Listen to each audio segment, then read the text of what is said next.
Рахмат, Гүлемжан Сатыбалдиевич, акыркы жалпы биздин тарыхта канча учурлар сотко чейин жетти, и соттун чечими кандай болду эле? Конкреттүү кайсы жылдар болгон кейстерди айта аласыздарбы?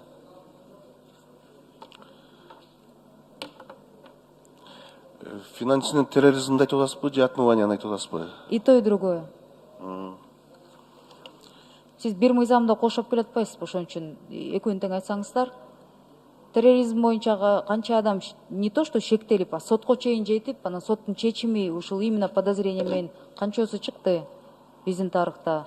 И отмывание доходов боюнча өзүнчө айтып кетсеңиздер. Урматтуу Эльмира Жыргалбековна. Эльвира. Эльвира Жыргалбековна. Рахмат. Финансылык чалгындоо кызматы 2019 жылды айта турган болсом, биз мамлекеттик укук органдарына, ички иштер министрлигине былтыр 23 запросту аткардык. Андан башка ГСБПке 106, ГКМ 78, военный прокуратура 9. Ошондо сиз көзөмөлдөйсүзбү? Сотко жеткирип туруп, соттун чечими кандай болду? Негизи ушул мыйзамдын канча пайдасы бар дегеним да? Эми соттун эмесин укук коргондоо органдары Вы не контролдош отслеживаете керек. от начала до конца, да? Көзөмөл кылбайсыңар. Биз эми баягы козгогон ишке тиешебиз жок да, просто алынып биз андай статистика жок экен. Маалымат жок сизде. Жок, ал бизде болбойт да, ал укук органдарына болот. Биз эми Сиздер кызыкпайсыңар, ушунча чоң жумуш жасап, ушунча мындай аракет кетип, ушунча сотрудниктердин, адистердин эмгеги аягында эмне болду деп мындай көзөмөл аягына чейин кылбайсыздарбы? Же сурап мындай жалпы маалымат катарда албайсыздарбы? Биздин эмебиз эми чектелген да, биздин эмебиз кызматыбыз. Ошон үчүн баягындай андай функцияларыбыз дагы биздин жок экен да. Соттолуп, ушул мыйзам боюнча буга чейинки редакциясында 30 жылда канча адам соттолуп кетти, кандай срок берилди дегенди билесизби жалпы? Отмывание доходов, мыйзамсыз баюу боюнча аягына чейин канча иш жетти?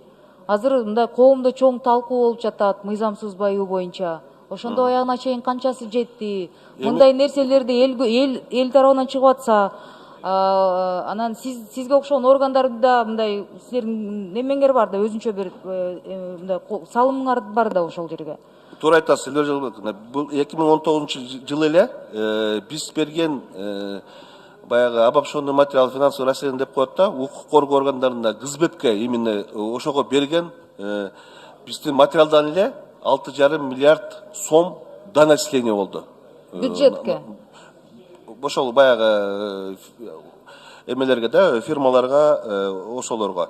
Андан башка 175 миллион былтыр мындай накталай акчаны биз бюджетке түшүрдүк да, биз берген материалдын негизинде ушул нерселер болду да.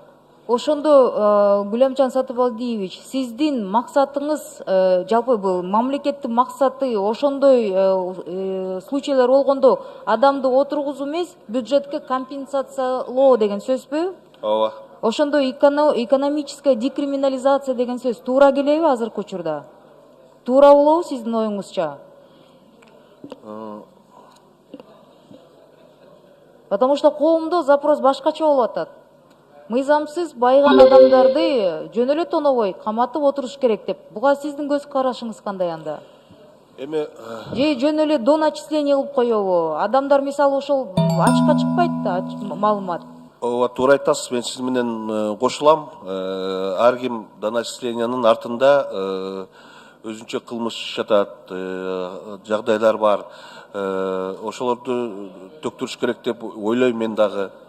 Анан сиздин мен берген эмелериңизди мен уголовный делолор боюнча канча сотко өттү, канча эме кылды, мен ошол нерсени мен кат жүзүндө мен сизге берүүгө 5 секунд. Рахмат. 10 секунд.